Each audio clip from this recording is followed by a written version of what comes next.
সম্মানিত উলামায়ে কেরাম, জ্ঞান অনুসন্ধানী বিভিন্ন বয়সী শ্রোতা বাবাজি ও ভাইয়েরা, পর্দার আড়ালে অবস্থিতা পুণ্যময়ী, স্নেহময়ী, মমতাময়ী মা ও বোনেরা, এতক্ষণ ধরে উদ্যত কণ্ঠে মৌলানা আব্দুর রাকিব সাহেবের কাছ থেকে অনেক কথা আপনারা শুনে থাকবেন। আমি কিছু সময় আপনাদেরকে নিয়ে কিছু কথা বলার জন্য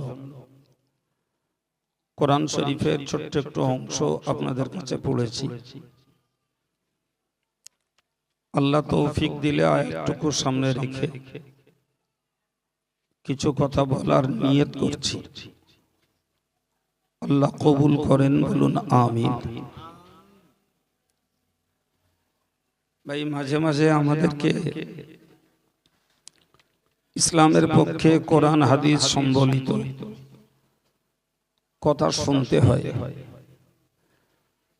কথা কানে পড়লে দিলটা জাগ্রত হয়, ভাটা পড়া হৃদয়গুলোই জোয়ার আসে। ফলে কোরআন হাদিস সম্বলিত আলোচনা ঈমানদার মুসলমানের জন্য একটি উপকারী সম্পদ। কোরআন শরীফে আল্লাহ বলেছেন, ওয়াযাক্কির, ওগো নবী তুমি ওয়াজ করো, উপদেশ দাও। ফাইন্না যিকরা তানফাউল মুমিনিন, উপদেশ ঈমানদারদের উপকারে আসবে। সুবহানাল্লাহ। শুকরিয়া আল্লাহর দরবারে, আল্লাহ আমাদেরকে ঈমানদার হওয়ার মতন খুশ নসিব করেছেন, বলুন সুবহানাল্লাহ। ঈমানটাও একটি মস্ত বড় দৌলত, একটা মস্ত বড় নিয়ামত। এটি সবার নসিবে জোটে না, আল্লাহ আমাদের নসিবে জুটিয়েছেন। এটি আমাদের জন্য বড় সৌভাগ্য। ফলে ঈমানদার হিসাবে আমরা কোরআন হাদিসের কথায় উপকার পাব, এটি আল্লাহ পাকের ঘোষণা। এরপরে যদি ঈমানদার মুসলমানদের ওয়াজ নসিহতের বিনিময়ে উপকার না হয়, তাহলে নিজেদের দায়টা নিজেদের ঘাড়ে নিয়ে এক কথায় বলতে হবে, আমরা প্রকৃতপক্ষে ঈমানদার হতে পারিনি। সেজন্য কোরআন হাদিসের বয়ান আমাদের উপকারে আসেনি। আমরা কোরআন খুললে দেখতে পাই, মহান আল্লাহ কোরআন পাকে বলেছেন, ইন্নামাল মুমিনুন, ঈমানদার তারাই, আল্লাযীনা ইযা যুকিরাল্লাহু ওয়াজিলাত কুলুবুহুম, ঈমানদারের কাছে যখন আল্লাহর জিকির করা হয়, আল্লাহর কথা আলোচনা হয়, তাদের অন্তরটা আল্লাহর ভয়ে ভীত হয়। সুবহানাল্লাহ। পরে বলেছেন, ওয়া ইযা তুলিয়াত আলাইহিম আয়াতুহু, ঈমানদারদের কাছে যখন কোরআনের আয়াত পড়ে শোনানো হয়, যাদাতুহুম ঈমানা, তাদের ঈমানটা আরো বেড়ে যায়। সুবহানাল্লাহ। ওয়া আলা রাব্বিহিম ইয়াতাওয়াক্কালুন, এবং তাদের সর্ব অবস্থাতেই ভরসা হয় একমাত্র আল্লাহর উপর। এই যে গুণগুলি ঈমানদারদের ব্যাপারে বলা আছে, আমরা যদি গুণগুলো আমাদের জীবনে পরীক্ষা করি, যে কোরআন শুনলে আমার ঈমান বাড়ছে কিনা, আল্লাহর কথা শুনলে পরে আমার অন্তরে আল্লাহর ভয় আসে কিনা, এবং আল্লাহর প্রতি আমার ভরসা গাঢ় হয় কিনা, যদি হয় তাহলে বুঝবো আমি প্রকৃতপক্ষে ঈমানদার। কিন্তু যদি দেখি আল্লাহর কথা শুনলেও আমার অন্তরে ভয় আসে না, কোরআন শুনলে ঈমান বাড়ে না, কিংবা আল্লাহর প্রতি ভরসার তুলনায় আমি আমার নিজের শিক্ষা, সংস্কৃতি, রাজনীতি কি আমার নেতৃত্বের উপরেই আমি নির্ভরশীল, তাহলে বুঝতে হবে আমার ইমানে এখনো কাঁচা ভাব আছে, ইমান এখনো পাকিনি। আল্লাহ কোরআন শরীফে বলেছেন, আল্লাযীনা ইউকিমুনাস সালাত, ইমানদারের বাহ্যিক লক্ষণ হলো তারা নামাজকে কায়েম করে। সুবহানাল্লাহ। নামাজ কায়েম করার অর্থ এক কথায় বলা যায়, মুফাসসিররা বলেছেন যে নিজেও নামাজ পড়ে, নিজের পরিবারটাকেও নামাজ পড়াতে চেষ্টা করে।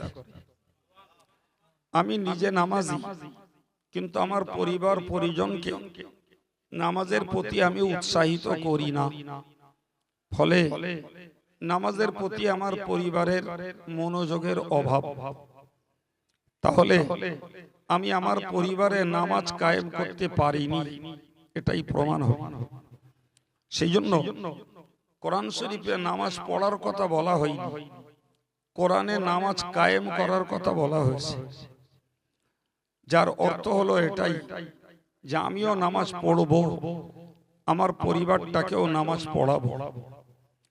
মৌলানা আব্দুর রকিব সাহেব শেষের দিকে একটা হাদিস বলছিল, যেটি মনে হয় চঞ্চলতায় সবার কাছে পৌঁছায়। হাদিসটির অর্থ ছিল এই যে আউয়ালু মা ইউহাসাবু বিহিল আবদু ইয়াউমাল কিয়ামাতি আস-সালাত, যে কিয়ামতের দিনে আল্লাহর যতগুলি হক আছে, তো আল্লাহর হকগুলির মধ্যে প্রথম বিচার হবে নামাজের বিচার, ওটা আল্লাহর হক। আর মানুষের হকের মধ্যে প্রথম বিচার হবে রক্তপাতের বিচার।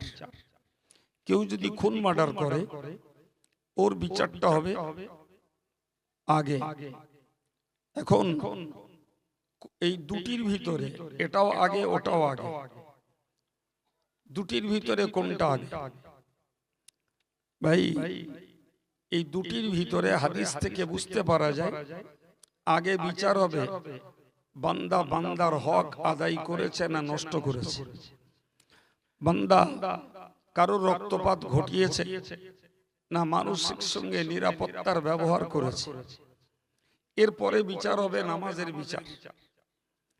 তাহলে যে বান্দার নামাজের বিচার সঠিক রূপে পাওয়া যাবে, তার বাকি আমলগুলো বেঁচে যাবে। সুবহানাল্লাহ। কিন্তু নামাজের বিচারে যে লোকটা ধরা খাবে, ওই লোকটার বাকি আমলগুলো সব নষ্ট হয়ে যাবে। হাদিস পাকে এসেছে, যে লোকটা নামাজের হিসাব যথাযথ দিতে পারবে, তার বাকি হিসাবগুলোকে আল্লাহ সহজ করে নেবেন। সুবহানাল্লাহ। তাহলে একটির বিনিময়ে অনেকগুলো বিষয়ে আমরা আল্লাহর কাছে ছাড় পাবো, কিন্তু একটিতে যদি ধরা খেয়ে যাই, অনেক বিষয়ে আমরা আল্লাহ পাকের কাছে ধরা খেয়ে যাব। ফলে নামাজের প্রতি যত্নবান হওয়া, নামাজের প্রতি আমাদের আন্তরিকতা বাড়ানো, নামাজের প্রতি মনোযোগ বাড়ানো খুব গুরুত্বপূর্ণ বিষয়। আমি আপনাকে বলছি, এর মানে এই নয় যে আমার নামাজ একদম 100% সঠিক রূপে আদায় করি না বাবু, আমি ওরকম ভেবে আপনাকে নির্দেশ দিচ্ছি না। বরং যে দায়িত্বের কথা আপনাকে বলছি, ও দায়িত্ব আমার উপরেও আছে। সুতরাং আমি সাধু হয়ে আপনাকে বলছি এমনটা বুঝবেন না, বরং বুঝুন এটাই, বান্দা আমরা সবাই আল্লাহর। সুতরাং যে দায়িত্বটা আমার শ্রোতাদের, ও দায়িত্বটা আমার। তো আমি ছোট করে এইটুকুই বলছি যে আমরা যারা মজলিসটাতে বসে আছি, আলহামদুলিল্লাহ আমরা কম বেশি নামাজি, কম বেশি আমরা নামাজি। কিন্তু এটাকে আমাদের জানতে হবে, নামাজ একটা রূপরেখা, একটা ছবি। আমরা কানে হাত তুললাম, নাভির নিচে বাঁধলাম, কেরাত পড়লাম, রুকু করলাম, উঠে খাড়া হলাম, ফের সেজদা করলাম, উঠে বসলাম, পুনরায় সেজদা করলাম, উঠলাম, আমার এক রাকাত কমপ্লিট। তো এই যে রূপরেখাটা আমরা তৈরি করি ভাই, এই রূপরেখার সঙ্গে আমাদের মনোযোগটা বাড়াতে হবে। মনোযোগটা বাড়াতে গেলে কিতাবে কতগুলি দিক বলা আছে, যার একটা দিক আমাকে প্রথমত মনে তৈরি করতে হবে, আমি আল্লাহর সম্মুখে দাঁড়িয়েছি, আমার ডাইনে জান্নাত, আমার বাঁয়ে জাহান্নাম। আমাকে খেয়াল করতে হবে আমার পিছনে পুলসিরাত। আমি আল্লাহর সম্মুখে বেয়াদবি করতে পারবো না। আমি যদি উল্টো পাল্টা কিছু করি তাহলে জাহান্নামে পড়ার ভয়, পুলসিরাতে পড়ার ভয়। ফলে দেহ আমার নামাজ পড়ছে, আমার মনটাকে যদি নামাজি বানাতে চেষ্টা করি তাহলে আমাদের নামাজগুলো আল্লাহ পাকের কাছে পছন্দসই হবে। কিন্তু দেহে নামাজ পড়ছে, নামাজের রূপরেখা ঠিক রেখেছি, কিন্তু মনের ভিতরে রয়েছে চঞ্চলতা, অস্থিরতা। এই অস্থিরতা থেকে আমাদেরকে বাঁচানোর জন্যই আল্লাহ কোরআনে বলেছেন, ফাওয়াল্লি ওয়াজহাকা শাতরাল মসজিদিল হারাম, তোমরা তোমার চেহারাটাকে কাবা বাইতুল্লাহর দিকে ফেরাও। কাবা বাইতুল্লাহর দিকে আল্লাহ বলেননি যে ফাওয়াল্লি ওয়াজহাকা ইলাল মাগরিব, তোমরা তোমাদের চেহারাটাকে পশ্চিম দিকে ফেরাও, এ কথা আল্লাহ বলেননি। আল্লাহ বলেছেন চেহারাটাকে কিবলার দিকে, কাবার দিকে ফেরাও। কাবা একটা ঘর, পশ্চিম দিকটা বিরাট এরিয়া, তার মধ্যে একটা ঘর কাবা। আমার মনটাকে যদি আমি ওই ছোট্ট ঘরটার দিকে কেন্দ্রবিন্দু বানাই তাহলে আমার মন অস্থির হবে কম, লক্ষ্য আমার একটা জায়গা, মন চঞ্চল হবে কম। আমি যতক্ষণ নামাজে দাঁড়িয়ে আছি আমার নজরটা থাকবে সেজদার জায়গায়। আমি যদি ওই জায়গাটাকে নামাজের জন্য বরাদ্দ করি তাহলে আমার নজর এদিক ওদিকে ঘুরবে না, মন আমার অস্থির হবে না। আমি যখন রুকুতে গেছি তখন আমার চোখ থাকবে আমার পায়ের আঙ্গুলের দিকে। আমি যখন সেজদায় গেছি আমার নজরটা থাকবে নাকের ডগায়। আমি যখন বৈঠকে বসেছি তখন আমার নজরটা থাকবে আমার কোলে। দেখুন, চোখ হলো কলবের জানলা। চোখ কি বলেছি বাবু? কলবের জানালা। সুতরাং জানালা যদি খোলা থাকে তাহলে কলব ছুটবে, দৌড়বে। আর জানালা যদি বন্ধ থাকে তাহলে কলব আপন জায়গায় স্থির থাকবে। তাহলে এ থেকে একটা জিনিস বোঝা যায় যে তাহলে তো হুজুর উত্তম হলো চোখ বন্ধ করে নামাজ পড়া। ভাই, যদিও মসলাতে বলা আছে চোখ বন্ধ করে নামাজ পড়া মাকরুহ, কিন্তু যে লোকটার মন কোন রকমে স্থির করতে পারছে না সেক্ষেত্রে মসলায় বলা আছে যে ওই লোকটা চোখ বন্ধ করে নামাজ পড়লেও পড়তে পারে, তবে চোখ বন্ধ করার তুলনায় চোখ খুলে রাখা নামাজ পড়ার গুরুত্ব বেশি। কথা বলা যাচ্ছে কি? তবে যদি কোনো ব্যক্তি চোখ খোলা থাকার জন্য নামাজে মনোযোগটাকে ঠিক না রাখতে পারে ওই লোকটার জন্য ছাড় আছে। তিনি তার নামাজে মনোবৃত্তি বসানোর জন্য চোখ বন্ধ করে নামাজ পড়তে পারে। আমার বক্তব্য এই যে এক এক রুকুনে অর্থাৎ এক এক হালাতে দৃষ্টিটাকে এক এক জায়গায় রাখতে বলা আছে। কেন? এর একটাই কারণ, আমি যখন আমার চোখটাকে একটা জায়গায় নিবদ্ধ করব আমার মনটাও তখন শান্ত থাকবে। হাদিস পাকে এসেছে প্রিয় নবী সাল্লাল্লাহু আলাইহি ওয়াসাল্লাম নামাজ শেষে একজন সাহাবীকে ডাকলেন, ডেকে বললেন, হে সাহাবী, তুমি নামাজে চঞ্চল হও কেন, অস্থির কেন? উসকুনু ফিস সালাত, তুমি তোমার নামাজের মধ্যে শান্ত হও। আমরা সামান্য কারণে মশা মারি, মাছি মারি, সামান্য কারণে কাশি ইচ্ছা করলে চাপতে হয়তো পারি, তবুও না চেপে জোর আওয়াজে কেসে বসে। হতবা আমি পিঠ চুলকাচ্ছি, গায়ে একটা মশা মশেছে, ঝপাট করে তাকে মেরে বসলাম। এই কাজগুলো আমাদের দ্বারাই হয়ে পড়ে না, কি বলছেন? তো এই কাজগুলোর জন্য আমার মনের চঞ্চলতা শুরু হয়, মনের চঞ্চলতা শুরু হয়।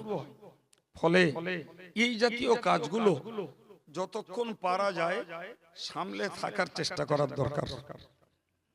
ভাই কথায় বলছি মাত্র, আমাদের দ্বারা হবে না, কিন্তু একটু শিক্ষা নিতে পারি আমরা। হযরত আলীর পায়ে তীর ফুটেছে, আলীর পায়ে তীর ফুটেছে, ওই তীরটাকে তার নামাজের বাইরে সাহাবারা বার করতে সাহস করেন। একটা তীর মানে তার ফলাটা ফুটেছে আর পিছন দিকটা এইভাবে আছে, তার মানে যখন টানা হবে এই দুটো আঁকড়াতে গোশত ছিঁড়ে বেরিয়ে আসবে, ওর নাম তীর। তো সবাই পরামর্শ করলেন যে এখন আর বার করা সম্ভব নয়, আলী নামাজে দাঁড়ালে তখন বার করা হবে। আল্লাহু আকবার। কি সিদ্ধান্ত তাদের! আলী নামাজে দাঁড়িয়েছেন, সাহাবায়ে কেরামেরা সেই তীর টেনে বার করে নিয়েছেন। আলী নামাজ শেষ করে বললেন, আমার তীর কোথায় গেল? পায়ে বেঁধেছিল। তো সবাই মিলে বললেন, আপনার তীর আপনার নামাজের রত অবস্থায় আমরা বার করে নিয়েছি। আল্লাহু আকবার। তো একটা ফোঁটা তীর নামাজ অবস্থায় বার করে নেওয়া হয়েছে, এতটুকু অনুভূতি তার আসেনি। সুবহানাল্লাহ। সে কি নামাজ, সে কি মন! সত্যি আমি আপনাকে শোনাচ্ছি, কিন্তু আমরা কেউ ওই রকম শক্ত মনোভাবের খোদার প্রেমে ডুবে যাওয়া নামাজ আমরা পড়তে পারি না। কিন্তু আমি আগেই বলেছি যে আমরা পারবো না, কিন্তু এইটা থেকে একটা শিক্ষা নিতে পারি। আলী যদি একটা ফোঁটা তীর বার করলে অনুভব না করতে পারেন, তাহলে একটা মশা যদি সামান্য একটু তার হুল ফোটায়, তাতে আমরা এত অস্থির কেন, এত চঞ্চল কেন হই? এইটাকে যদি মনকে বোঝাতে পারি, আলীর কথাটা মাথায় রেখে, তাহলে সামান্য যন্ত্রণা আর কষ্টটুকু আমরা হয়তো নামাজের ভিতরে সইতে পারবো। তো রাসূল এই সাহাবীকে বললেন, তুমি এত চঞ্চল কেন? নামাজে শান্ত হও। যত তুমি তোমার অঙ্গগুলোকে শান্ত রাখবে, আলহামদুলিল্লাহ, তত তোমার কলব শান্ত হবে। সুবহানাল্লাহ। তো সাহাবী মেনে নিলেন যে ইয়া রাসূলুল্লাহ, আমি আগামীতে আর নামাজে চঞ্চল হব না। মেনে নিলেন। কিন্তু তার মনের প্রশ্ন, আপনি কিবলার দিকে ছিলেন, আমি পিছন দিকে ছিলাম, তো আমি যে নামাজে চঞ্চল হয়েছি এটা আপনি কেমনে বুঝলেন? প্রিয় নবী বললেন, রাআইতু খালফি কামা রাআইতু আমামি। আমি এই চোখ দিয়ে সামনে যেমন দেখি, আমার পিছনে দুই কাঁধের মাঝে আছে মোহরে নবুয়ত। সুবহানাল্লাহ। আমি ওই মোহরে নবুয়তের সাহায্যে পিছন দিকটাও দেখতে পাই। ভাই, এদিকে আল্লাহ দেখছেন আর ওদিকে পিছনের মোহরে নবুয়ত দিয়ে রাসূল দেখছেন। এবার বলেন, সাহাবায়ে কেরামদের নামাজ আর আমাদের নামাজ, আমরা কথায় কথায় বলি আকাশ পাতালের পার্থক্য, কিন্তু এ যেন মনে হয় তার থেকেও বেশি পার্থক্য। ঠিক কিনা বলেন? তো আমি আপনাকে বোঝাতে চাচ্ছি, মৌলিক চেহারাটাকে করার কথা কিবলার দিকে, আর প্রত্যেকটা ঘাটে ঘাটে আমার নজরটাকে এক একটা জায়গায় রাখা। এই যে পদ্ধতি ওলামারা বলেছেন, এই পদ্ধতির কারণ একটাই, নিজেদের মনের অস্থিরতাকে শান্ত রাখা। এখন বলুন, আমি নামাজটাকে আদায় করছি, মাশাআল্লাহ, এটা নিশ্চিত ভালো, কিন্তু তার গুণগত দিক যদি আমরা ভালো করতে চেষ্টা না করি, তাহলে হাদিস পাকে এসেছে, রুব্বা কাইমিন লা ইউসাল্লি ইল্লাল কিয়াম। নবী বলেছেন, অনেক নামাজে দণ্ডায়মান ব্যক্তি, তাদের ওই দাঁড়ানোই সার, নামাজ তাদের কিচ্ছু হয় না। কি গো, এ কথা শুনলে নামাজীদের মনে ভয় আসা উচিত কিনা? বরং অন্য বর্ণনায় এসছে, অনেক লোকের নামাজকে আল্লাহ তার মুখে ছুঁড়ে মারবেন, তোর নামাজ তুই নে, আমি আল্লাহ তোর নামাজে সন্তুষ্ট নই। এই কথা যখন একটা নামাজীর মনে উঠবে, তার স্বাভাবিকভাবে ভয় পাবে যে কি জানি আমার নামাজকে আল্লাহ ফেরত দেয় কিনা, কি জানি আমার নামাজের জন্য এই দাঁড়ানোটাই সার হচ্ছে কিনা, এই ভয়টা স্বাভাবিকভাবে আসবে। তাহলে একজন মানুষের পেলেন নামাজে উঠবোস করা, আর একজন মানুষের এই মন নিয়ে অন্তরটাকে নামাজে বদ্ধ করে সূরা খেরাত গুলো সহিভাবে আদায় করে নামাজের প্রত্যেকটা অংশে অংশে নিজের চেহারাটাকে কিবলামুখ রেখে নজরটাকে যদি জায়গা মতো রাখতে পারি, তাহলে আশা করতে পারা যায় আমাদের মেহনতের নামাজটা হয়তো আল্লাহর কাছে মূল্য পাবে। না কি বলছেন জি? তাহলে আমি যদি এইভাবে নামাজ আদায় করতে চেষ্টা করি, তখন আমার মন চাবে যে আমার বাড়ির মানুষগুলোকেও আমি নামাজি বানাই। কিন্তু আমি যখন দায় সারব, তখন বাড়ির লোকেরা বলতে মন চাবে না, আমার নিজের কাজেই ঢিলেমি, আমার নিজের কাজেই এলসেমি, তো বাড়ির লোকের বলবো কি করে? তো কোরআনে আল্লাহ বললেন যে ইমানদারের গুণ হলো আল্লাযীনা ইউকিমুনাস সালাতা, যারা নামাজ কায়েম করে। ইমানদারের একটা গুণ কি?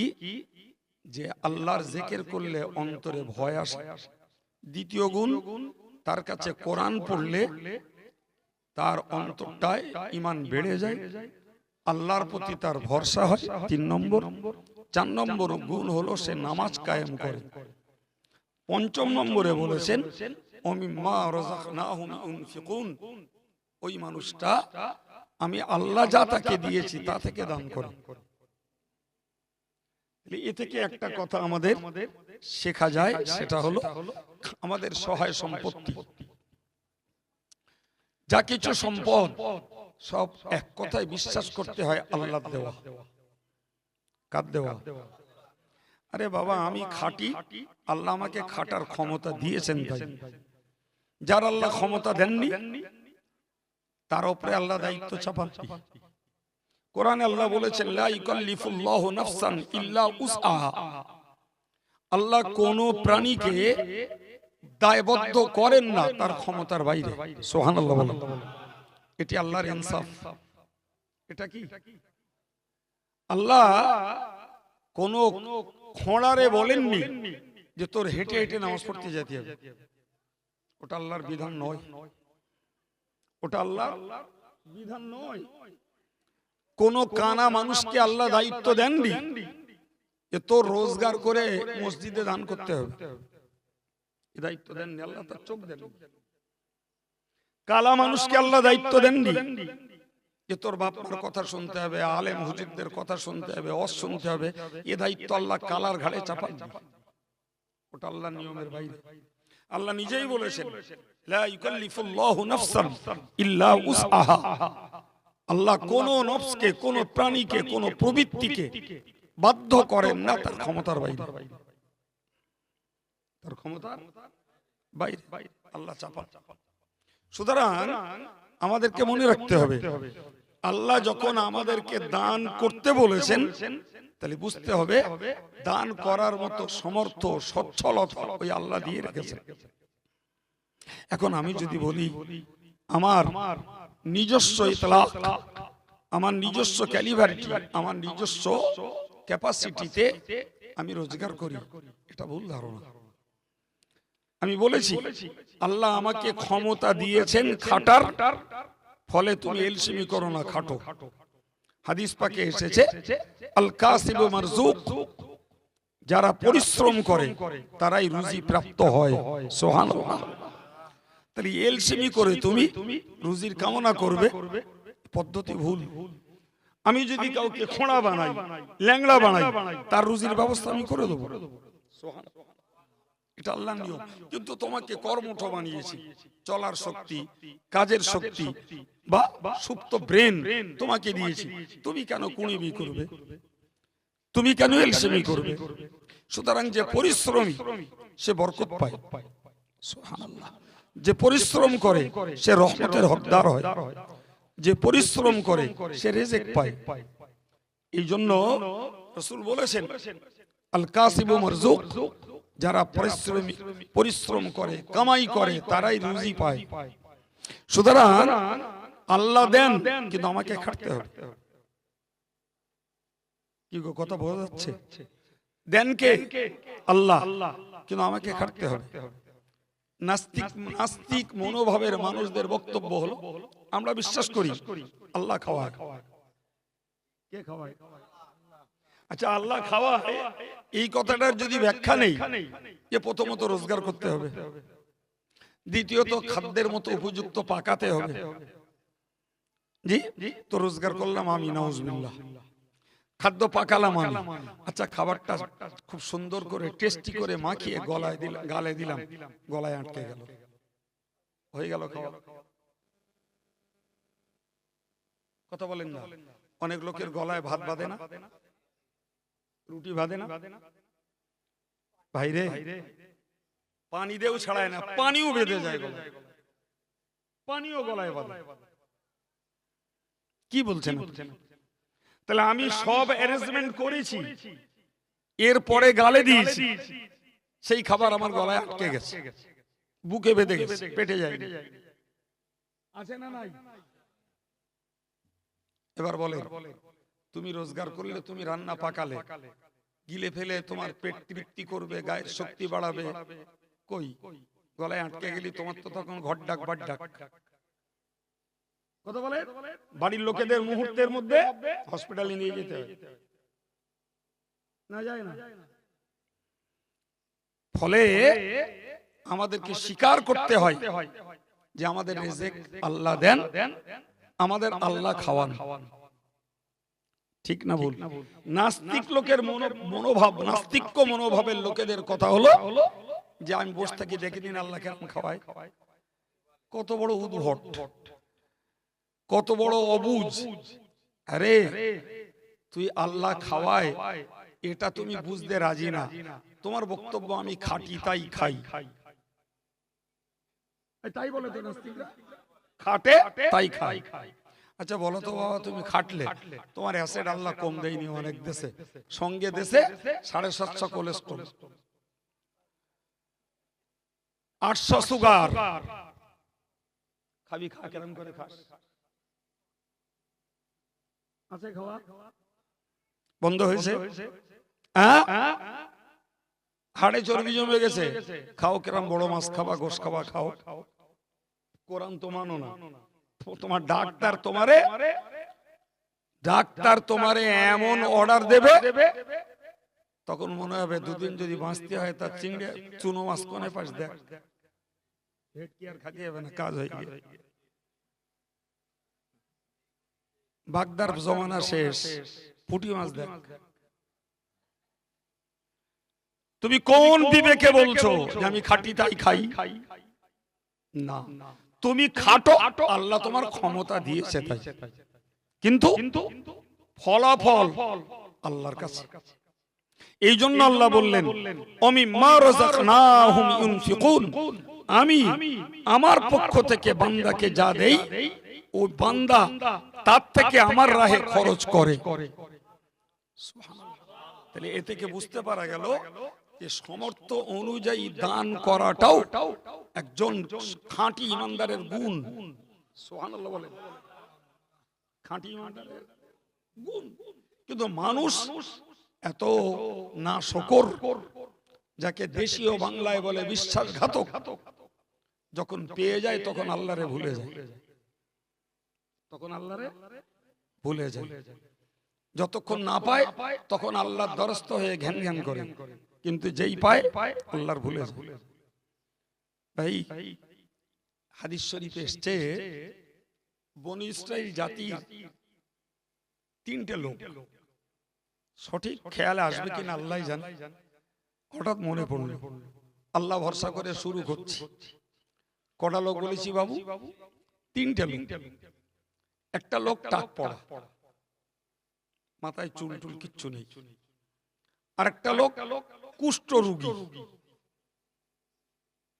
আরেকটা লোক কালো। এই 3 ব্যক্তিরই আল্লাহ পাক পরীক্ষা করতে পাঠালেন ফেরেশতা। তো ফেরেশতা যে টাক পড়ারে বলল যে ভাই তোমার দুনিয়াতে কোনো কষ্ট কিছু আছে? তো বলল না, আমার কোনো কষ্ট কিচ্ছু নেই, শুধু একটাই কষ্ট, আমার মাথায় চুল নেই, লোকে আমার টেকো বলে, এইটাই মনের কষ্ট, এইটাই, তাছাড়া আমার কোনো কষ্ট নেই। এখন ফেরেশতাকে পাওয়ার দিয়েছেন তো আল্লাহ, এই ফেরেশতা টেকোর মাথায় ফু দিলে গোটা মাথাটা সুন্দর চুল গজিয়ে গেল। টেকোর তখন মাথা ঘুরে গেছে।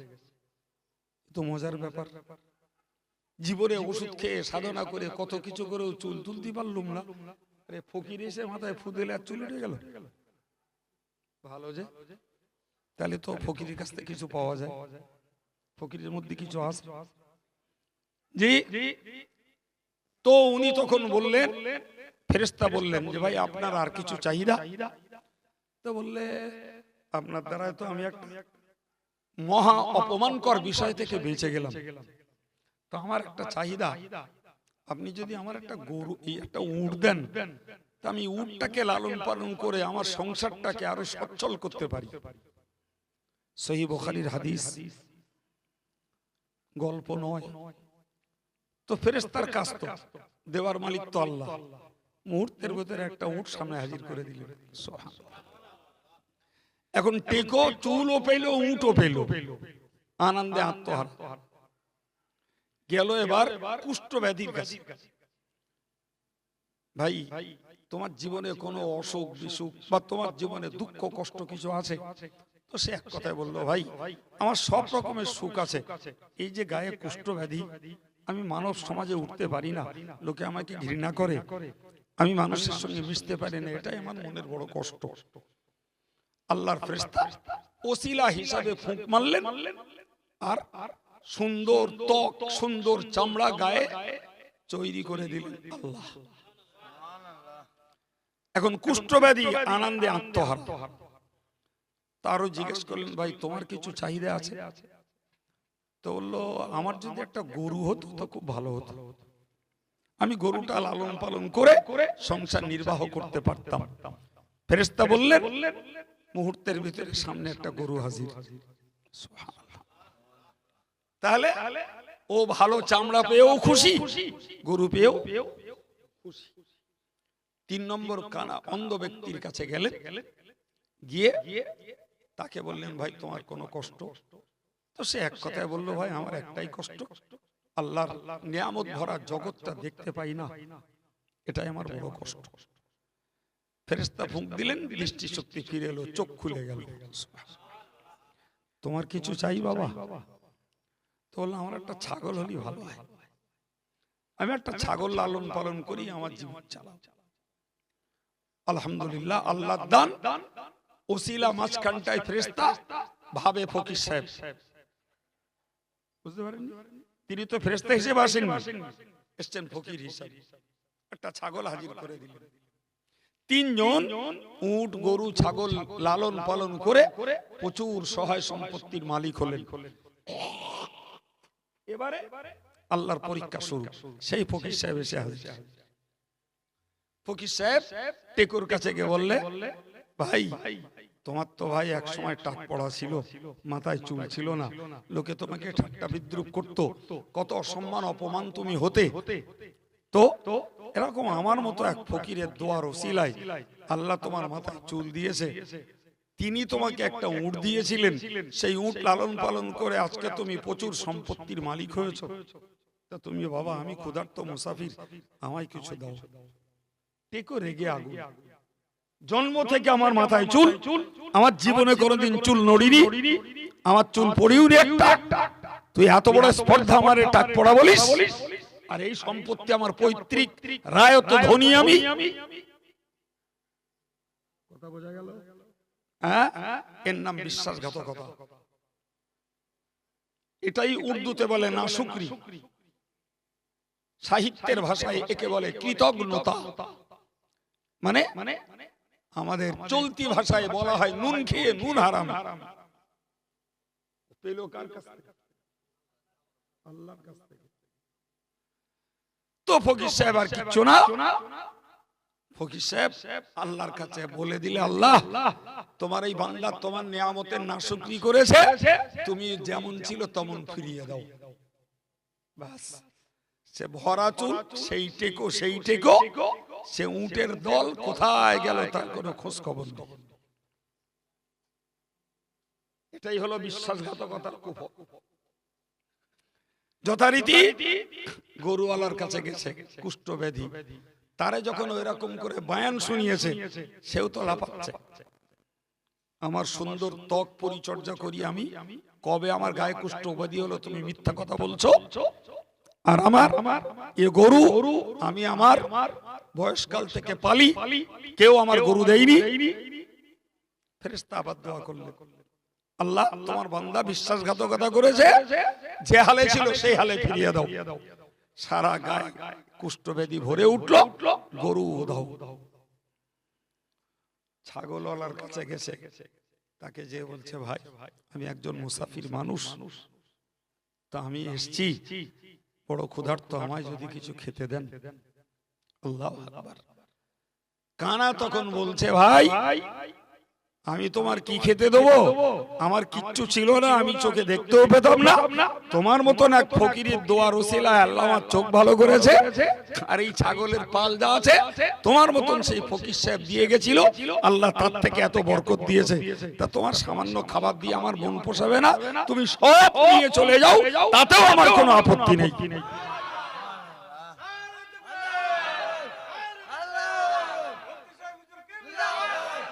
আল্লাহর ফেরেশতা আল্লাহর কাছে বললেন, আল্লাহ তোমার বান্দা তোমার শুকরিয়া আদায় করেছে, তোমার নিয়ামতের মূল্য দিয়েছে, আল্লাহ তুমি তার নিয়ামতকে বহাল রাখো। জোরে বলুন, ফেরেশতা উদাও। সহিহ বুখারীর জ্বলন্ত হাদিস। এবার বলেন, ভাই দেয় কে আর নেয় কে? এই জন্য কবির ভাষায় বলতে হয়, দিয়ে ধন দেখে মন, কেড়ে নিতে কতক্ষণ। দেয় আল্লাহ, কেড়ে নেয়, যেই ভিজায় সেই শুকায়, যেই খরা দেয় সেই বন্যা দেয়, ঠিক না ভুল? সুতরাং কোন অবস্থাতে আমরা নিজেদের কৃতিত্ব প্রকাশ করতে পারি না বাপ, এই মনটা আমাদের দরকার। তো আল্লাহ বললেন যে ইমানদারের 5টি গুণ। নাম্বার 1, সে আল্লাহর কথা শুনলে অন্তরে তার ভয় বাড়ে, কোরআনের কথা শুনলে তার ঈমান বাড়ে, আল্লাহর প্রতি তার ভরসা গাঢ় হয়, সে নামাজ কায়েম করে, এবং আমি আল্লাহর দিদ ও সম্পদ থেকে সে আমি আল্লাহর রাস্তায় দান করে। সম্মানিত ভাইরা আমার, এর পরের অংশে আল্লাহ বলছেন, উলাইকা হুমুল মুমিনুনা হাক্কা, এরাই হলো প্রকৃত ঈমানদার। ভাই আকায়েদের কিতাবে লেখা আছে, যদি কেউ কাউকে জিজ্ঞাসা করে যে ভাই তুমি কি ঈমানদার, কথার কথা আমরাও কথা ছলনায় কখনো বলে ফেলতে পারি, ভাই তুমি কি ঈমানদার, তো সেই লোকটা তার উত্তরটা দিচ্ছে, আনা মুমিনুন ইনশাআল্লাহ। বাংলা মানে কি? আল্লাহ চায় তো আমি ঈমানদার। মসলাতে বলা হয়েছে, তুমি এই রূপটা বলো না, এটা তোমার ঈমানের দুর্বলতা, তুমি বলো আনা মুমিনুন হাক্কান, আমি নিশ্চিত ঈমানদার। বলেন না, ভিতরে যদি পাওয়ার না থাকে মুখেও কথা আসবে, আসবে। জি, প্রসঙ্গত আরেকটা কথা আপনাদেরকে শেখাই, একবার দরুদ শরীফ আল্লাহ।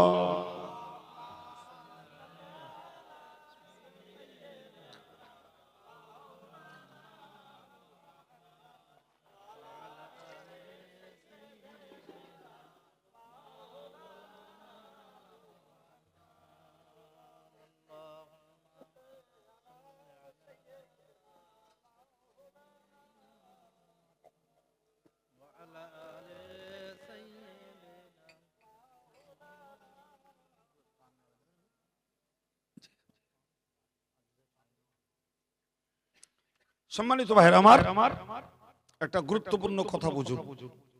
কোরআন শরীফে আল্লাহ বলেছেন, ক্বালাতিল আ'রাবু আমান্না, সেকালের কথা, তথা নবীর যুগের কথা।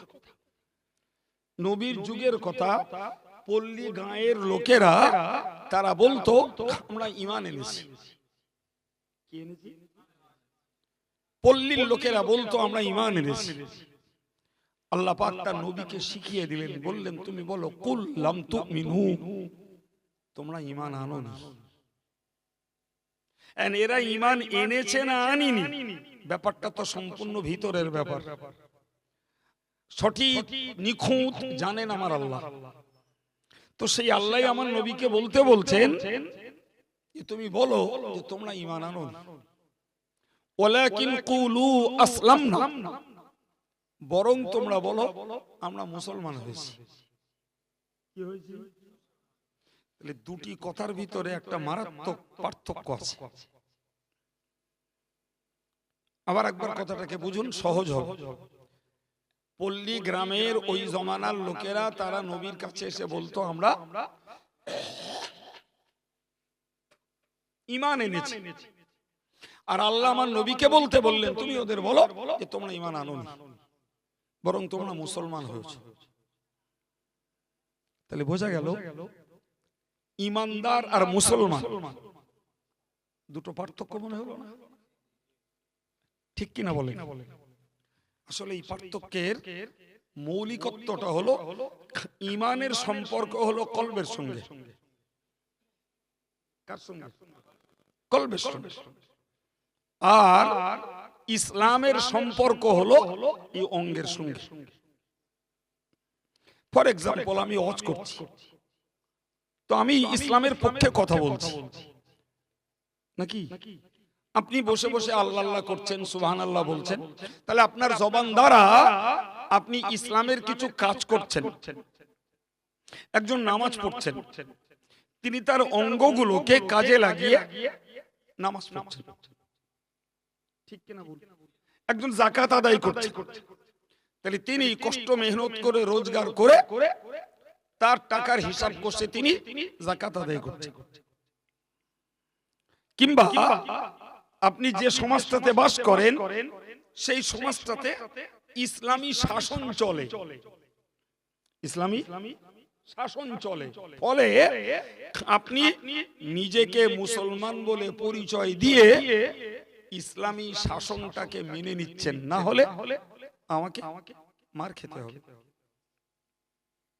এই জন্য আল্লাহ নবীকে বললেন নবী তুমি ওদেরকে বলো যে তোমরা মুসলমান।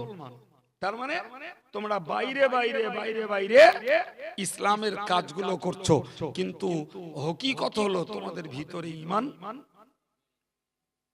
আমি কথাটা আপনাদের এই জন্য শোনালাম, আজকে আমাদের সমাজ ব্যবস্থা আমরা লক্ষ্য করে দেখব, কিছু মুসলমান আছে, কি নারী কি পুরুষ, কিছু মুসলমান আছে যারা হয়তো মোটি নামাজ পড়ে,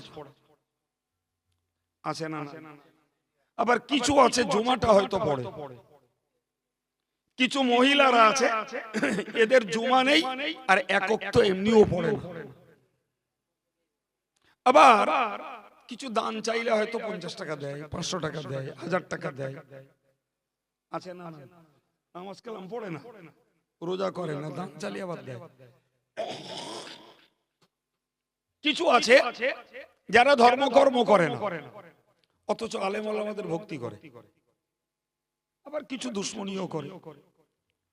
এই যারা মাতাল, জানেন তো, মাতালের যদি একবার বোঝানো যায় ও জীবন দিয়ে দেবে আপনার জন্য। বিশ্বাস হয়?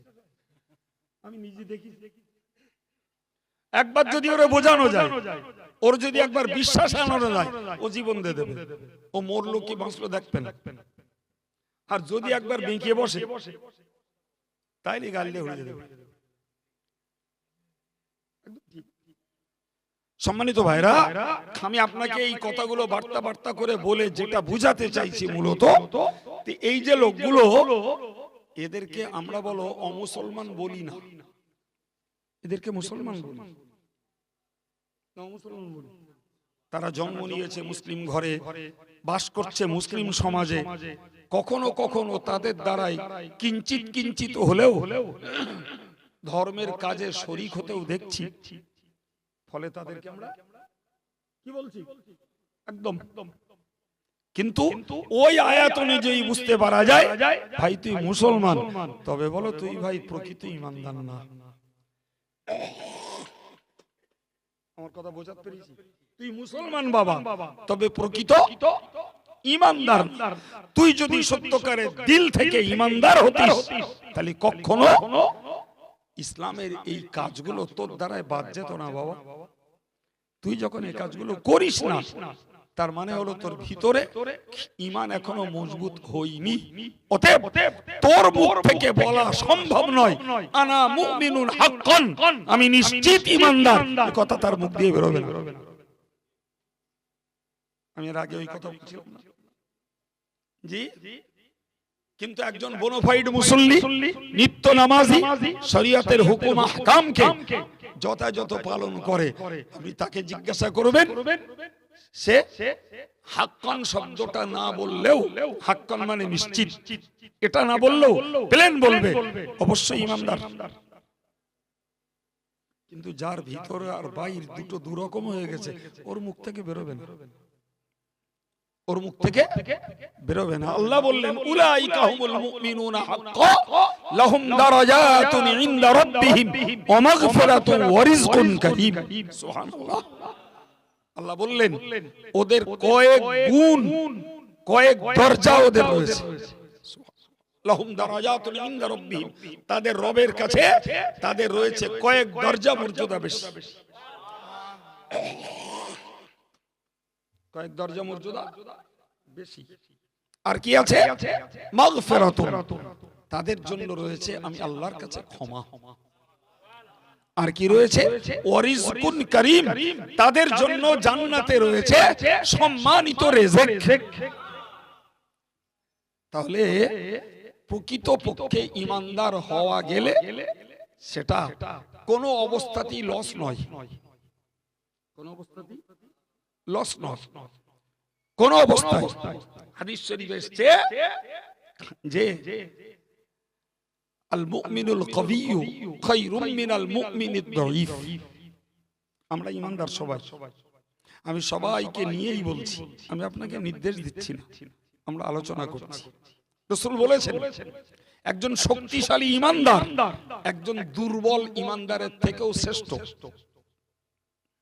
সুবহানাল্লাহ বলুন। এখন একটা লোক ধরে নিন গায়ে গতরে একেবারে রুগ্ন, জীর্ণ, হালকা পাতলা, কথা মাথায় যাচ্ছে? গায়ে গতরে একেবারে জরা জীর্ণ, শীর্ণ, রুগ্ন, তাহলে সে তো দৈহিকভাবে এমনি দুর্বল, ঠিক কিনা? আর একজনের মন তিনি ওজন হবে 1 কুইন্টাল 20 কিলো ওজন, তাহলে গায়ে গতরে তার ভালোই, তাহলে শক্তির দিক দিয়ে ওই লোকটার থেকে এই লোকটার বেশি, ঠিক কিনা বলেন? কিন্তু আপনি ভাবুন তো, এবার ভাবুন, খুব মনের সঙ্গে ভাবুন। হযরত মুজাদ্দিদ আল-ফিসানি রাহমাতুল্লাহ আলাইহি, তিনি হাড়ের গায়ে চামড়া জড়ানো একটা হালকা পাতলা লিকলিকের মানুষ, তাহলে দৈহিকভাবে তার গায়ে বলেন শক্তি নেই, অথচ তার গর্জনে আকবরের দিনে এলাহি যে সেজেছিল দিল্লীশ্বর, তার রাজধানীটাও কেঁপে উঠেছিল ওই হাড়ের গায়ে চামড়া জড়ানো লোকটার অহংকার। আরেকটু জোরে বলেন। তাহলে বুঝতে হবে যে হাদিস শরীফে যেটা বলা আছে আল মুমিনুল কাবিয়্যু, শক্তিশালী ঈমানদার, এই শক্তি দেহের নয়, এই শক্তি হলো ঈমানি শক্তি। ঈমানি শক্তি যার যত বেশি সে তত শ্রেষ্ঠ। সুবহানাল্লাহ। ঈমানি শক্তিতে যে যত দুর্বল ভাই, তার থেকেও অনেক বেশি মর্যাদার শক্তিশালী ঈমানদারটা। শক্তিটা কিসের বুঝিয়েছি বাবু? ঈমানি শক্তি, গায়ের শক্তি। আপনি একটা একটা করে খোঁজ নিলে দেখতে পাবেন জি, রাজশক্তির মোকাবেলায় দাঁড়িয়েছে মুজাদ্দিদ আল-ফিসানি, রাজশক্তির মোকাবেলায় দাঁড়িয়েছেন ইমাম আহমদ ইবনে হাম্বল, রাজশক্তির মোকাবেলা করেছেন হযরত ইমামে আজম আবু হানিফা রাহিমাহুল্লাহ, রাজশক্তির মোকাবেলায় টিকেছেন ইমাম বুখারী রাহমাতুল্লাহ আলাইহি। সুবহানাল্লাহ। এই মানুষগুলো তো পেশি শক্তি, বাহু শক্তি প্রয়োগ করেনি এবং দলীয় সমর্থনের শক্তি নিয়ে তারা রাজশক্তির মোকাবেলায় যায়নি বাবা। সুবহানাল্লাহ বলেন। তারা তাদের জায়গায় কাজ করেছেন ঈমানি শক্তিতে। কিসের শক্তিতে? ঈমানি শক্তিতে। সম্মানিত ভাইরা আমার, এই ঈমান যদি আমাদেরকে শক্ত করতে হয়, মজবুত করতে হয়, তাহলে ঈমান গাছের গোড়ায় একটু পানি ঢেলতে হবে। একটু পানি ঢেলতে। কবির ভাষায় কবি বলেছেন, কবির ভাষায় বলেছেন, ঈমান গাছের গোড়ায় সবে দরুদ বাড়ি ঢালো। কি ঢালতে বলেছেন? দরুদের পানি। তুমি যত বেশি দরুদ পড়বে, যত বেশি জিকির করবে, যত বেশি তাসবিহ পড়বে, তুমি রুগ্ন হও, হালকা পাতলা হও, বাতাসে উড়ে যাও, এরপরেও তোমার ঈমানি তেজ বাড়বে। ঈমানি তেজ বেড়ে যাবে। জি, কবি ওই জন্যই বলেছেন, ঈমান গাছের গোড়ায় সবে দরুদ বাড়ি ঢালো, দরুদ পড়ো, দরুদ পড়বো, খুঁজবে মনের কালো। ভাই, তাহলে এক হলো মৌলিক ঈমান, আর এক হলো তাকে সতেজ করা, তাকে শক্তিশালী বানানো। ঈমান শক্তিশালী হয় জিকিরের দ্বারাই, ঈমান শক্তিশালী হয় তাসবিহ দ্বারাই, ঈমান শক্তিশালী হয় দরুদ পড়ার দ্বারাই। সত্যকারের কথা, আমাদের এই জাতীয় বিষয়গুলির পরিমাণ খুবই কম। ভুল বললাম? জি, সম্মানিত ভাইরা আমার, আমি ওয়াজ কোথায় শুরু করেছিলাম? আমি সেই গোড়ার দিকে বলেছিলাম, আল্লাহ তার নবীকে বললেন, নবী হে, তুমি ওয়াজ করো। মনে আছে? ওয়াজ করো। ওয়াজ কি হবে? ঈমানদারদের উপকারে আসবে।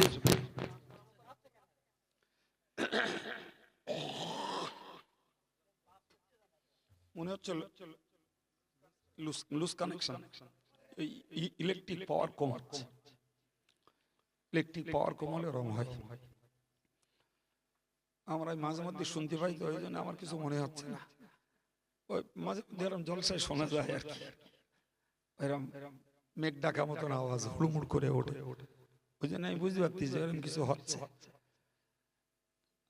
প্রিয় ভাইরা আমার, তো আমি আপনাকে কি বোঝালাম যে আল্লাহ তার নবীকে বললেন, তুমি ওয়াজ করো। ওয়াজ করলে কি হবে বাবু? জোরে বলেন। ঈমানদারদের উপকার হবে। মুখস্থ করো। আল্লাহ নবীকে বললেন ওয়াজ করো, করলে ঈমানদারদের উপকার হবে।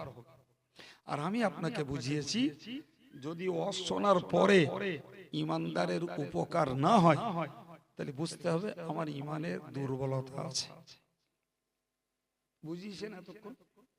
জি, এরপরে বুঝিয়েছি যে সবল ঈমানদারের পরিচয় হলো আল্লাহর কথা শুনলে তার অন্তরটা ভীত হবে, কোরআন শুনলে তার ঈমান বাড়বে, আল্লাহর প্রতি তার ভরসা বাড়বে, নামাজ কায়েম করবে, আল্লাহ দিত সম্পদ থেকে সামর্থ্য অনুযায়ী দ্বীনের পথে খরচ করবে। ওই লোকটা, সুবহানাল্লাহ বলেন, শুধু ঈমানদার না, আমার আল্লাহ বলেছেন ওই লোকটা নিশ্চিত ঈমানদার। সুবহানাল্লাহ। এখন এই গুণগুলো আমাদেরকে নিজেদের মধ্যে নিজেরা খুঁজতে হবে, আছে না নাই? জি বাবু, যে ওয়াজের মজলিসে হাসি হয়, যে ওয়াজের মজলিসে রহস্য হয়, যে ওয়াজের মজলিসে গল্প হয়, ওতে কি খোদার ভয় বাড়বে মনে হচ্ছে? বাড়বে না, বাড়বে না। সম্মানিত ভাইরা আমার, এরপরে আমি আপনাকে বলি, মনে রাখুন কোরআন শরীফে মহান আল্লাহ স্পষ্ট করে জানিয়েছেন, স্পষ্ট জানিয়েছেন, ইন্নামা ইয়ামুরু মাসাজিদাল্লাহ, আল্লাহর মসজিদগুলোরে আবাদ করে। আবাদ মানে চালু রাখা, আবাদ মানে আমরা ছোটবেলায় শুনতাম এই দিক সব আবাদ, হ্যাঁ সব আবাদ। তার মানে আমাদের বোঝানো হতো আবাদ মানে জঙ্গল, এইসব আবাদ মানে সেদিকে বাঘ পাওয়া যায়।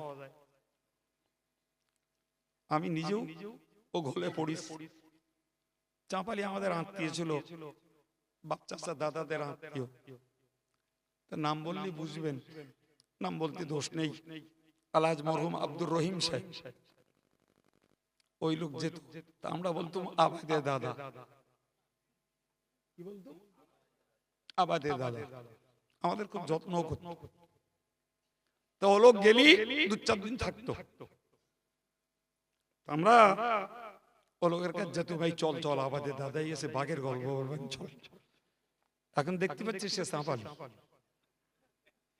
রিয়েলি বলছি, একদম বাস্তব।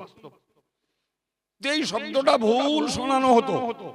আবাদ মানে জঙ্গল নয়, আবাদ মানে ব্যবহার্য জায়গা, চালু জায়গা, তাকেই বলে আবাদ। আগে ভুল শোনানো হতো, কি বলা হতো? আবাদ মানে জঙ্গল, সেখানে মানুষজন নিয়ে ঘর বাড়ি নিয়ে ফাঁকা ফাঁকা জায়গা, বাঘ ভাল্লুকির বাস, এইসব হচ্ছে আবাদ। না, আবাদ মানে হলো চালু জায়গা, ব্যবহার্য জায়গা, যে জায়গা সংস্কার হয়েছে তারই নাম আবাদ। আমার আল্লাহ বললেন ইন্নামা ইয়ামুরু মাসাজিদাল্লাহ, আল্লাহর মসজিদগুলোরে আবাদ করে। সুবহানাল্লাহ বলেন। তার মানে মসজিদগুলোকে চালু রাখে, মসজিদগুলোকে কাজে লাগায়, মসজিদগুলোকে ব্যবহার করে কারা? মান আমানা বিল্লাহি ওয়াল ইয়াউমিল আখির ওয়া আকামাস সালাত ওয়া আতাজ যাকাত ওয়া লাম ইয়াখশা ইল্লাল্লাহ। সুবহানাল্লাহ বলেন। কি বললেন? আল্লাহর মসজিদগুলোকে চালু রাখে কারা? যারা ঈমানদার। সুবহানাল্লাহ বলেন। যারা ঈমানদার তারাই মসজিদকে কার্যকর করে। সুবহানাল্লাহ বলেন। ভাই এখন বলুন, ঈমানদার বলে পরিচয় দিচ্ছে অথচ মসজিদে যায় না।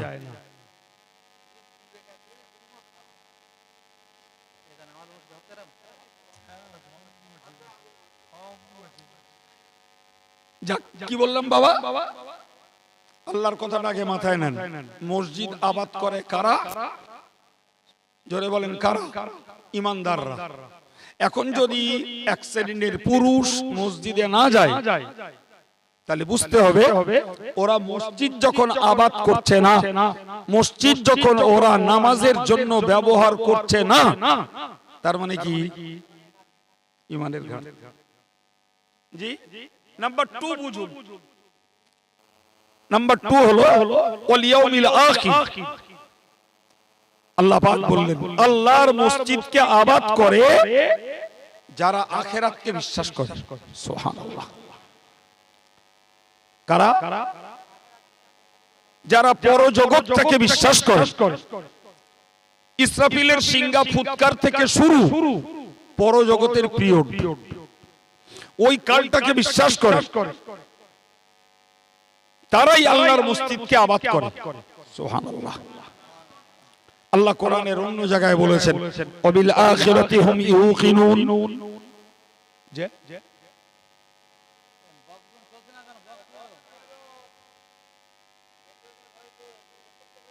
সে ঘুমিয়ে পড়েছে।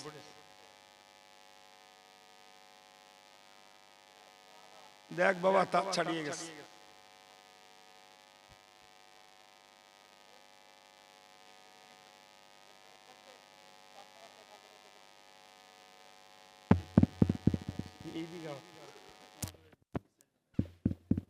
পিছন দিকে হচ্ছে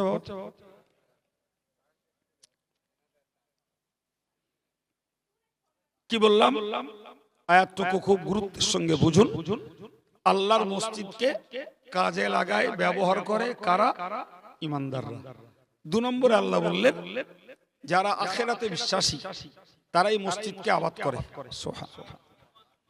কোরআনে আল্লাহ মুত্তাকিন তথা যাদের জন্য আল্লাহ জান্নাত দেবেন বলেছেন তাদের একটা গুণ বলেছেন ওয়াবিল আখিরাতি হুম ইউকিনুন, তারা আখিরাতকে দৃঢ়তার সঙ্গে বিশ্বাস করে। সুবহানাল্লাহ। কাফেররা তো আখিরাতকে বিশ্বাস করত না, কবর থেকে উঠতে হবে এটা তারা বিশ্বাস করত না। তো ঈমানদারকে তাদের উল্টো দৃঢ়ভাবে, শক্তভাবে, কঠিনভাবে বিশ্বাস করতে হবে যে আমাদের জন্য পরজগৎ রয়েছে, যা শুরু কখন থেকে বলেছি বাবু? ইসরাফিল আলাইহিস সালাম ফুঁক দেবেন যখন, তখন থেকে পরজগতের স্টার্টিং শুরু। তাহলে ঈমানদারদের অত্যন্ত দৃঢ়ভাবে বিশ্বাস করতে হবে যে পরজগৎ বলে আরেকটি জগৎ আমাদের জন্য রয়েছে। আমার কাছে কখনো শুনে থাকবেন, আমি একবার মনে করিয়ে দিচ্ছি, আমরা ছিলাম আলামে আরওয়াহে, যার নাম আত্মার জগৎ। এখন আছে আমরা আলামে দুনিয়া, এর নাম পার্থিব জগৎ। এরপরে যাব আলামে বারজাখ, যার নাম মধ্য জগৎ। এরপরে উঠবো আমরা আলামে আখিরাতে, যার নাম পরজগৎ। সুতরাং যারা পরজগতে বিশ্বাসী, আমার হিসাব নিকাশ হবে, আমাকে নেকির জন্য পুরস্কৃত করা হবে, পাপের জন্য আমাকে শাস্তি দেয়া হবে, এই বিশ্বাস যাদের রয়েছে তারা মসজিদে না যেয়ে থাকতে পারে না। সুবহানাল্লাহ। আবার আল্লাহ বললেন ওয়াকামাস সালাহ, যারা মসজিদকে আবাদ করে ওরাই, যারা ঘরে নামাজ পড়ে তারা মসজিদে নামাজ পড়ে, যারা বাজারে নামাজ পড়ে সুযোগে মসজিদে চলে যায়, যারা জলকরের আলায় নামাজ পড়ে তারা বাড়ি থাকলে মসজিদে যায়। সুবহানাল্লাহ। তাহলে নামাজটাকে পার্সোনালি আগে আমলে আনতে হবে, তখনই তার ভিতরে মসজিদে যাওয়ার টান আসবে। কিন্তু মূলত যে নামাজ পড়ে না, এটা খোসামত করলে অন্তত জুমাটা পড় ভাই, জুমাটা কিছুদিন পড়লো, তা সেই যখন পড়তেছিস তা 5 ওয়াক্তটা ধর, খোসামত করতে হয়। কিন্তু ও যদি ঘরে আগে থেকে নামাজ পড়ায় অভ্যস্ত হতো, ওকে আর খোসামত করা লাগতো না, বিনা খোসামতে নিজের টানে নিয়ে মসজিদে যেত। ভাই কথা প্রসঙ্গে বলছি, হাদিস শরীফে এসেছে রাসূল বলেছেন আল মুমিনু ফিল মসজিদ, ঈমানদার যখন মসজিদে যায় তার হালাত হয়, ঈমানদারের হালাত কাসামাকি ফিল মা, মাছ যেমন পানিতে বিচরণ করে, পানি ছাড়া মাছের জীবন বাঁচে না, ঈমানদার প্রকৃতপক্ষে মসজিদ মহব্বত ছাড়া বাঁচতে পারে না। জি, তো যারা নিজের টানে মসজিদে যায়, সেখানে যদি ইমাম সাহেব 5 মিনিট কথা বেশি বলে, 2 মিনিট যদি দোয়া লম্বা করে, তাহলে তার ছটফটা নিয়ে আসে না, খুব সহজ কথা।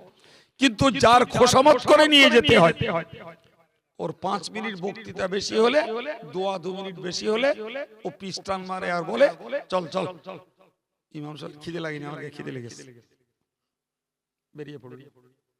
আসলে ওর মনের টানে যায়, ও গেছে পারিপার্শ্বিকতায়, সামাজিকতা রক্ষা করতে।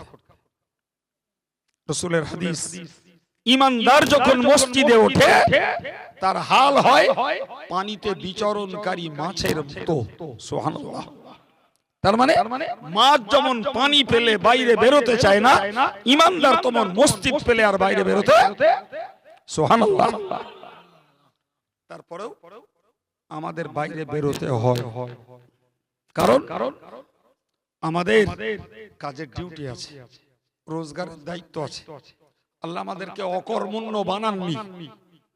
খোদা আল্লাহ বলেছেন ফাইদা কুদিয়াতিস সালাত, তোমাদের মসজিদে যখন নামাজ কমপ্লিট, ফান্তাশিরু ফিল আরদি, জমিনে ছড়িয়ে পড়ো, চলে যাও।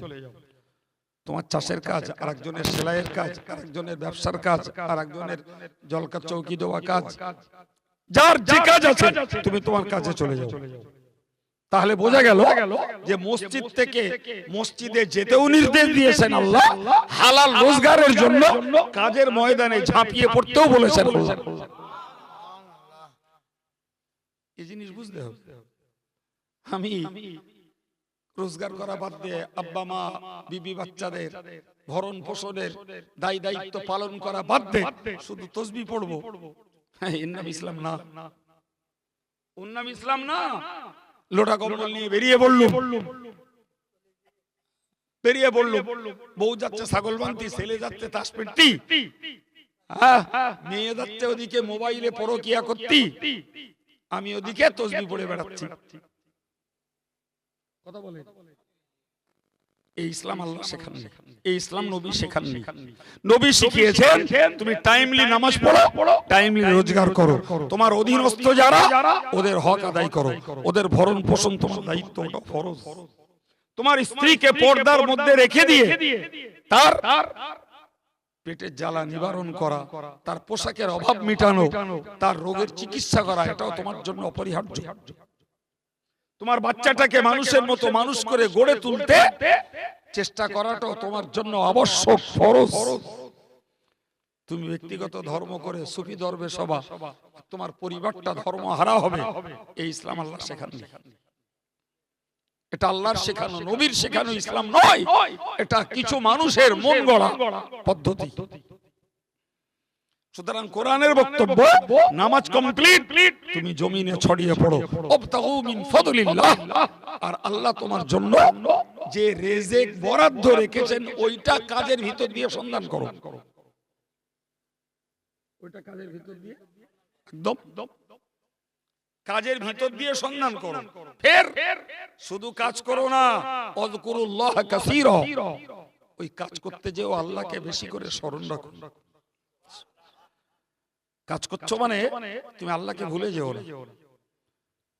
জি, তো আমার বক্তব্য, ইমানদার যখন মসজিদে ওঠে তার হাল হয় খাঁচায় পানিতে বিচরণকারী মাছের মতো। পরের ডাক গায়ে লাগবে কারো কারো, আমি বলিনি, রাসূল বলছেন ওয়াল মুনাফিকু ফিল মসজিদ, মুনাফিক যখন মসজিদে যায় এর হাল হয় কাত্তাইরি ফিল কফাস, খাঁচায় বন্দী পাখির মতো। খাঁচায় বন্দী পাখির হাল কি? শুধু ওই নয়, আপনি তাকে চানা খেত দেন, পানি খেত দেন, দানা খেত দেন, খাবে, কিন্তু নজর বাইরে। দরজা খোলা পেলি ওরে আর পাওয়া যাবে। আপনি আপনার দিক দিয়ে আপ্রাণ যত্ন করছেন, চানা দানা পানি সব পেয়ালায় করে করে ভিতরে দিয়ে রেখেছেন, ও ক্ষুধা পেলে খাচ্ছে, কিন্তু নজর ওর উড়ন্ত খোলা দিগন্তের দিকে। একবার দরজা খুলুন, ও আপনার প্রেমকে বুড়ি আঙুল দেখিয়ে উড়ে চলে যাবে। রাসূল বললেন যারা মুনাফিক এদের হাল হলো ওইরকম খাঁচায় বন্দী পাখির মতো, ও কোন রকমে মসজিদে ঢোকে কিন্তু মনটা ওর বেরো বেরো করে। সুতরাং ঘটে কি, ওরা মনে মনে করে ফরজ নামাজ পড়লি ওই যথেষ্ট, কিন্তু ভাবে না যদি ফরজ হয় নৌকা তো বাকি নফলগুলো হলো শালতি। নৌকা যদি ডুবতে যায় তাহলে শালতির দ্বারাতেও বাঁচা যাবে। কথা বুঝতে পারেননি? আমি শুধু নৌকা চাপছি, শালতির সহযোগিতা সঙ্গে নাই, ও নৌকা ডুবলে জীবনটার ভরা ডুবে। যদি ফরজ কাজ করতে আমার ঘাটতি হয়ে যায় কিয়ামতের দিনে, নামাজের ক্ষেত্রে নফল নামাজ দ্বারা, রোজার ক্ষেত্রে নফল রোজা দ্বারা, যাকাতের ক্ষেত্রে নফল দান দ্বারা আমার ওই ফরজের ঘাটতিগুলোকে আল্লাহ পূরণ করে নিতে ফেরেশতাদের আদেশ করবেন। আর একটু জোরে বলেন ভাই, এই হাদিস যদি